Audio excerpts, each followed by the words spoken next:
Hello and welcome to heliosblog. My name is Helios, here for another reaction video. Today, Jordan Peterson talks about broken relationships. Let's get into it. The reason she's alone is because she's difficult. Women are not accepting the bare minimum. Women fuck men they respect. All the women who say things like, I'm strong, independent, I don't need no man, like, y'all impress me. Women just gaslight each other and say what they want to hear.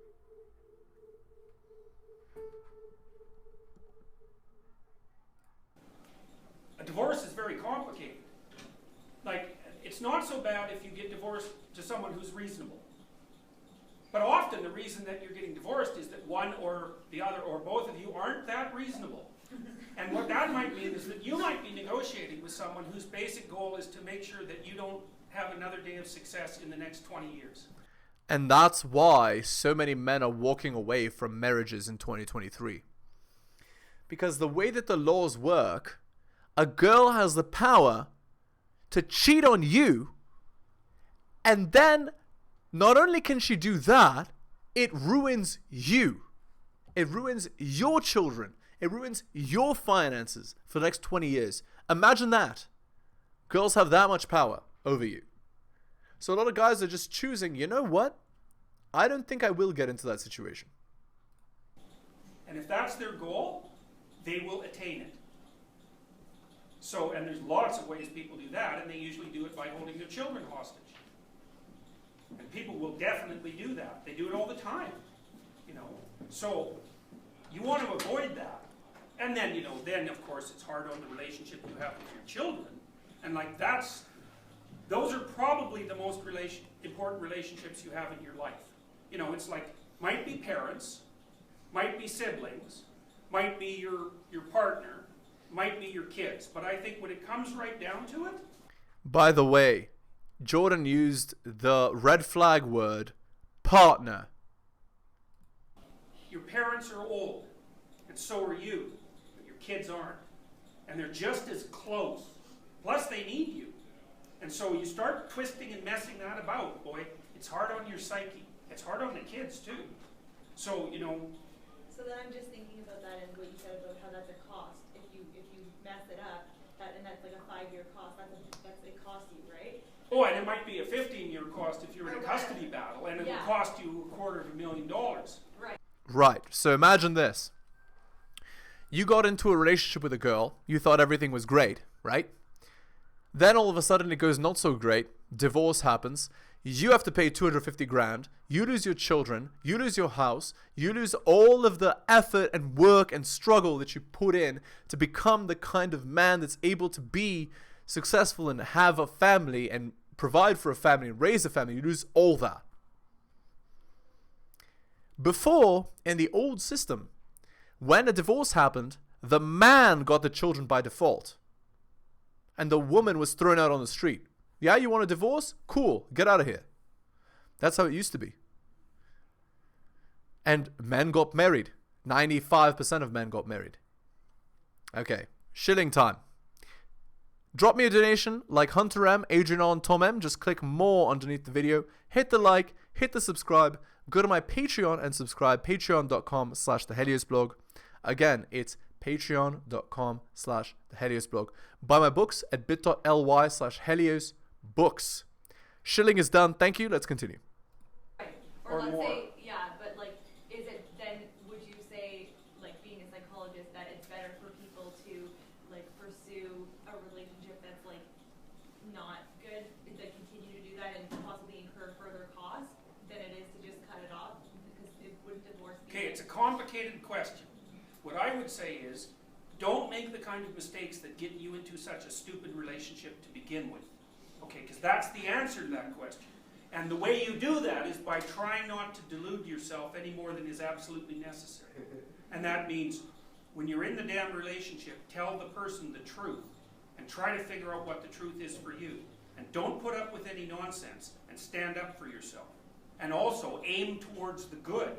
You know, if you do all those things, then your relationship is probably going to work. If you're trying to do all those things, really, and you have a partner that will not do that, then leave. So, okay.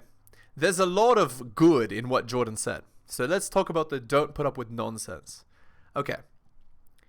A lot of guys don't even know what nonsense means. So let me explain what nonsense from a girl in a relationship actually looks like, okay? Having male friends, that's nonsense. Having social media where she's posting pictures of herself online, that's nonsense. Having going on girls' nights out, that's nonsense. Going on vacations by herself, that's nonsense. Going on girls' trips, that's nonsense. Having dating apps, that's nonsense. Having a quote-unquote friend at work, that's nonsense. Talking about past men non-stop, all the time, that's nonsense. Having an end count that's astronomical, that's nonsense. Having a sketchy past where she did illicit substances, that's nonsense. You see, guys, there's a lot of nonsense that you're not to put up with. So a lot of it can just be prevented. In the first date, you listen to what they say, and if they mentioned anything sketchy, you don't get into a relationship with that girl. You can be friends with benefits, sure, but that is the max. So if they mention a bunch of different guys, probably their encounter is astronomical. If they mention doing, one of these illicit substances one time, well, that's, you see what I'm saying? You're listening for all of this stuff. So you don't get into that position in the first place. Here is the kind of girl you're looking for a long-term relationship. Are you ready? Fit, feminine, submissive, cooperative, and bedroom fun loyal. Those are the traits she needs to have. And if she doesn't have those traits, you're going to have a bad time. So that's what nonsense looks like, okay? We're not out here accepting nonsense. And if she's giving you nonsense, we're not out here giving a relationship to girls like that. Why would you ever do that? Okay, let's continue. But it's a rare person who won't do that if they're stepped along the way properly and they learn how to do it. Now, not everyone's like that, because you do run into some people who are basically devoted towards mayhem and trouble. Right. But usually, a person is a balance of striving for the good and, messing about in the hell. And, you're both like that when you start a relationship and you try to tilt it towards the good. And then you won't run into that problem. So, but you have to do that right from the beginning of the relationship. Indeed. That's called boundaries, and you have to have them from the beginning. The boundaries you set at the beginning are the most important. Here's some important stuff I forgot to mention. The frame. Okay. The frame of the relationship from the outset needs to be this. She looks up to you and she follows you. She wants to do what you want to do. She wants to go along with your life plan. That is the frame of the relationship. It's never she is ordering you around. It's never that. It's when you want something, she does it. Or she sees the best way to do it in a way that helps both of you. I hope I explained that properly. She's trying to please you. She's not trying to cause you pain or trying to get her way every single second. Because that's a problem. That's the frame of the relationship. The frame of the relationship should be the man is the prize. And if the frame of your relationship is not the man is the prize, you're going to have a very, very bad time, guys. It doesn't take that much to corrupt a relationship so that it's not really salvageable. Enough mistakes, 3 or 4 acts of infidelity, you're done. You're not going to come back from that because the fundamental element of trust has been removed. And then you can't communicate with the person because you don't know if they're telling you the truth, and then you don't know if you're dealing with reality. And if you're not dealing with reality with your partner, it's like, good luck fixing that. Yeah, cheating is not nonsense. Cheating is the end of a relationship, right? That's like, I didn't say it because obviously we as men want a girl that's not going to cheat on us, right? If a girl cheats on you, she's not your girl. She's everybody's girl. So there's no point in being in a relationship with her. It's just a waste of your time, right? Like, the kind of girl that would cheat on you should never have ever gotten to the point of being in a relationship with you anyway, is what I'm getting at here. It's like you're working on a ghost car while the real one is sitting in the shop with the motor out, you know. It's not going to get you anywhere. So a lot of the issue is don't get in the trouble to begin with. Indeed. If you are in the trouble, well, then you try to straighten yourself out and see if you can fix it. Well, if you can't, your options aren't great. That's right. And it depends on the particularities of the situation. Now, I have people that I counsel, it's like, leave that person. And the rule is, they're lying to you, they aren't aiming up, and you won't be able to tolerate being with them for 10 years without becoming resentful, alcoholic, and homicidal. So that's a bad outcome. There's nothing you can do to avoid it, so you might as well leave. But you know, you have to have that sorted out. It has to be the truth, because it's no fun. It's no good to leave someone who's struggling in the lurch, you know, and you think, well, I'm with this person, they're not going anywhere, you know, maybe they have an alcohol problem, and they're resentful. It's like, but I'm all they've got. Well, they bloody well better want to fix that, because you're not going to be able to fix it. All that'll happen is you'll end up in the same place. Now, if they really want to fix it, more than anything, and they're willing to tell the truth about it, and willing to interact with you, then there's a ghost of a chance you might pull through it. Yeah, but these are rare things, right? Like, oftentimes girls will get into relationships with these illicit substance takers because they like the fun of it. And they might even marry the guy, right? And they'll stay with him because they love the ups and downs of the substances, right? Of what the substances do to her feelings about how everything is progressing. But it doesn't mean it makes a stable relationship or one where you can have children that grow up in a nice household, right? Again, that's not the sort of relationship that you want, obviously. But it's very hard to fix someone, and it's really hard to fix someone who does not want to be fixed. And there's lots of people like that. Right. So. I was just going to say, like, a personal anecdote. My parents divorced when I was like 3. So I know that a lot of people say, like, you're harming the kids if you get divorced. And I've had to deal with a lot of, like, the tension between, like, choosing your parent. Yeah, what did I want to mention? The best outcomes for children come from marriages, right, where the man and woman stay together. If you can't stay together, then you shouldn't be having children with the person.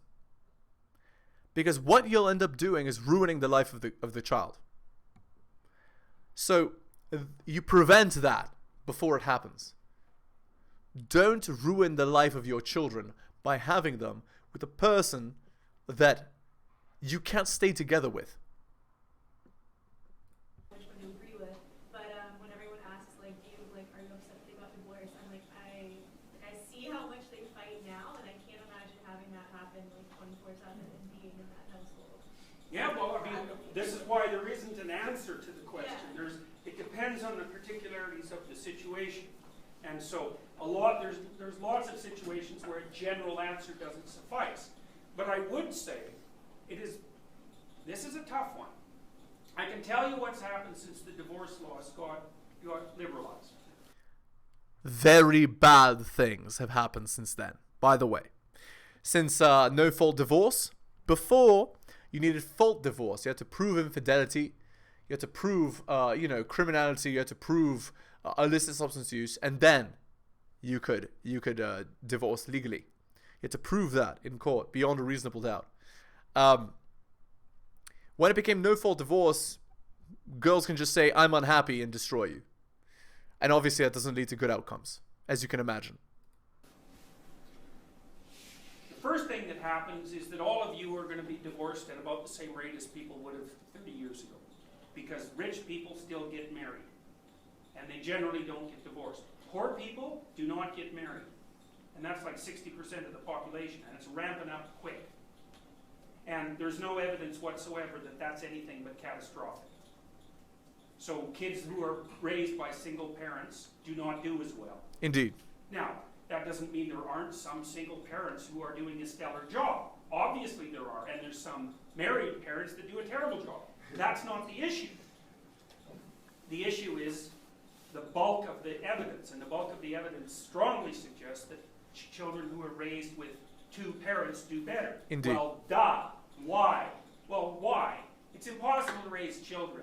Jesus, they're expensive, they're troublesome, they're smart, and they're useless. That's right. Yeah. And not only that, basically you need two brains to deal with one brain is what it boils down to. You know, so, and you've got them for 20 years. It's like, you're going to do that by yourself? Sure you are. You know, you're going to be working at a horrible job 40 hours a week or more, like a retail job, for example, where they just treat you like a slave. And then you're going to go home to your miserable kids exhausted. It's like, that's not fun.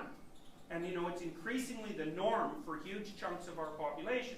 Like, elitist liberal types, like all of you, for example, don't pay much attention to what happens to people who are actually poor. But as far as I can tell, it's been a bloody catastrophe for them.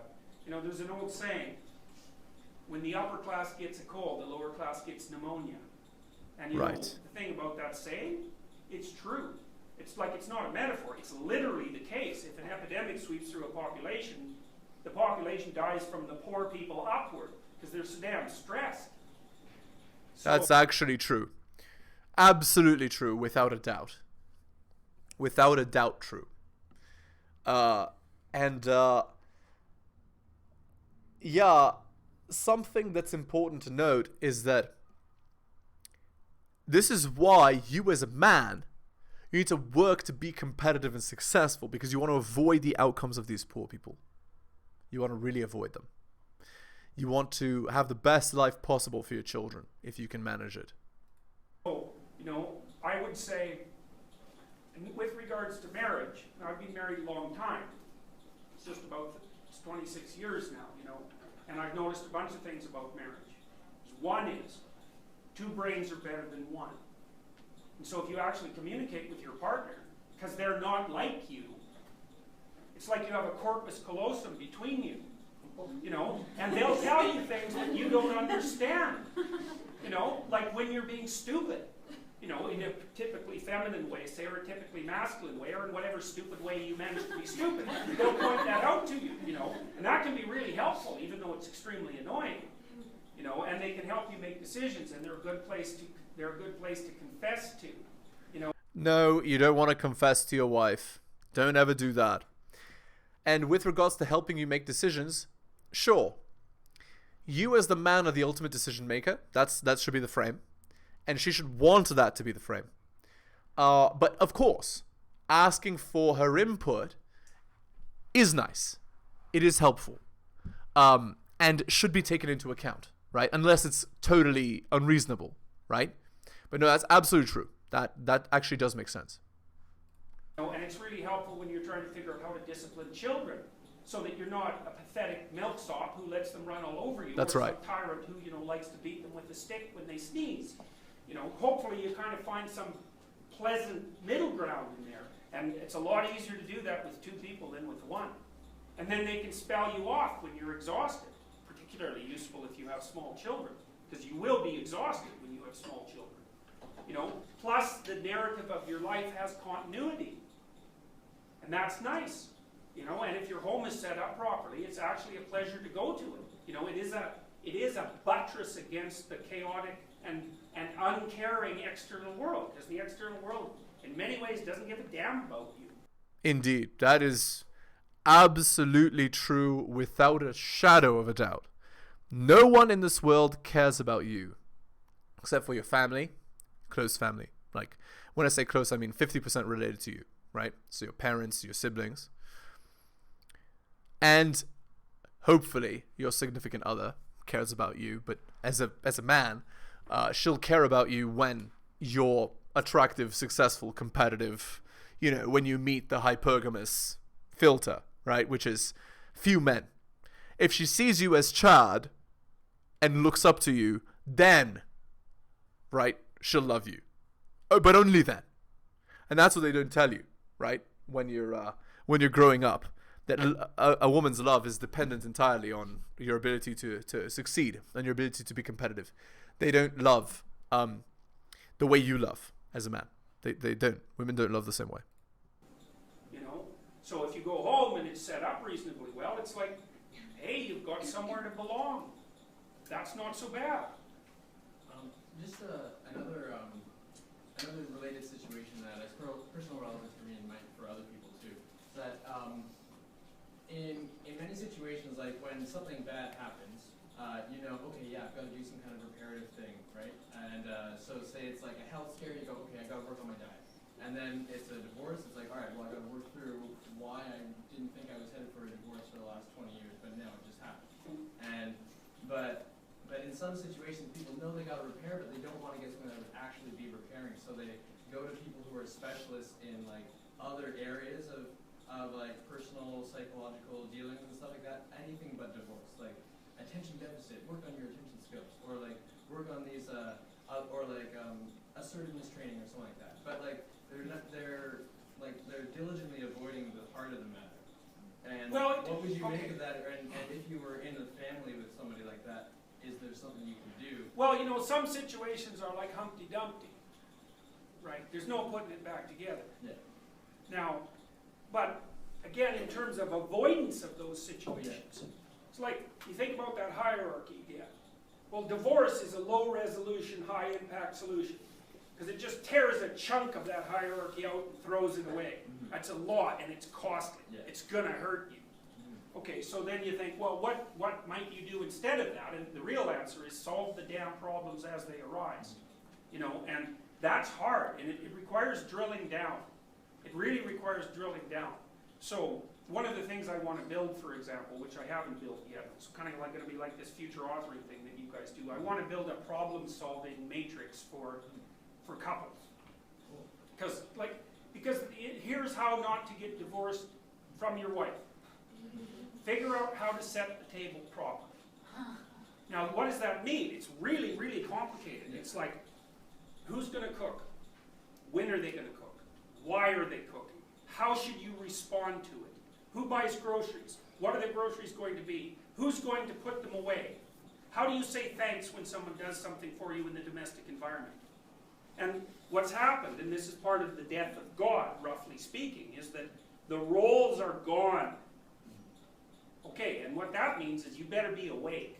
Because it turns out that running a kitchen in a house is unbelievably complicated and difficult. And so you have to negotiate how to do it. And you're a terrible negotiator. You don't know how to decompose the damn problem to the point where you could solve it. You won't admit what you want. You won't admit what you're like. You won't pay any attention to what actually irritates you. You know, so you like to think that you're nice and easy to get along with, but you're not. You're basically Hitler. Okay, so it's actually quite interesting. What Jordan is getting at is the idea that you have to break down all of the problems in the household and like basically figure out all of these micro situations and how to deal with them, so that when they so that you have a plan before they happen, so that things don't crash. Is the idea. Kind of like this idea. I think there's wisdom in it. All right, let's go on to the Reddit article. This was posted 5 hours ago on relationship advice. So the guy's 31, his girlfriend is 28. She's secretly asking exes for massage bookings. My long-term girlfriend is a professional massage therapist who recently found out is offering appointments to exes, including a F***K buddy she was seeing around the same time we met. After a few months of us dating, she called things off with said person as she wanted a relationship and he just wanted something casual. Fast forward a couple weeks ago and he messaged to book an appointment. The message came up on her Apple CarPlay in the truck on accident and she got really defensive and unconvincingly explained it was a gym friend. It started to make me feel really uneasy, and a few nights ago I noticed he messaged again and she'd offered him some appointments. I then noticed another friend of a friend she had booked a few months back but cancelled was in fact another ex. This time, however, her love from college, who they'd been in a serious relationship for a few years. He messaged her a few months back to catch up. They've been messaging non-stop, and it didn't take long before a few drink messages were sent. He regrets her leaving and was jealous of the life my girlfriend and I were making and wanted it to be him. She would regularly mention they were both in relationships and nothing could happen, but did confess she still had feelings for him, Alpha Widow. The only reason the messages stopped is because he said she'd got the wrong idea when booking a massage and he stopped replying to her. I'm under a lot of stress for various reasons and wonder if anxiety is getting the better of me and making me paranoid. Another part of me thinks she can't be that genuinely naive to the whole situation. I can't confront the situation without letting her know I've read her messages, and if it's nothing, I've ruined the trust there equally if you don't talk this out. So, guys, this is her cheating on him. That's the smoking gun. Let's see what the comments say. I don't think there is a happy ending for you. Just flat out ask her good luck. Yeah, she's cheating on him with all these guys. 100%. Sounds like the trust is gone even if you don't confront it. I would be heading for the exit. The lying and texting is a serious problem. I'm pretty sure the only reason she didn't cheat on you is that her ex wasn't into it. She was fishing for a reason to jump into his bed. Indeed. She wants to have a backup plan if she's not cheating already. However, I'd consider what she's playing at is micro-cheating. She's throwing out lines to keep her exes close. This isn't normal behavior. This is behavior of someone looking for validation from outside sources. Have the conversation. If it makes you feel uneasy, it's definitely enough to confront her. Yeah, guys, don't be afraid to rock the boat. Like, ultimately, if she's a cheater, you'll be very happy that you rock the boat now as opposed to, you know, in 5 years down the line when she's cheated with every Tom, Dick, and Harry on the block, right? Alright, we're going to end the video there. If you're new to the channel, liking the content, hit that sub, hit all the notifications. Drop me a donation, like Hunter M, Adrian O, and Tom M. Shout out to them. Buy my books at bit.ly/heliosbooks and go to my Patreon and subscribe, patreon.com/theheliosblog. Thank you so much for listening, guys, especially if you listen to the end. I really do appreciate it. Take care of yourselves, and I'll see you next time.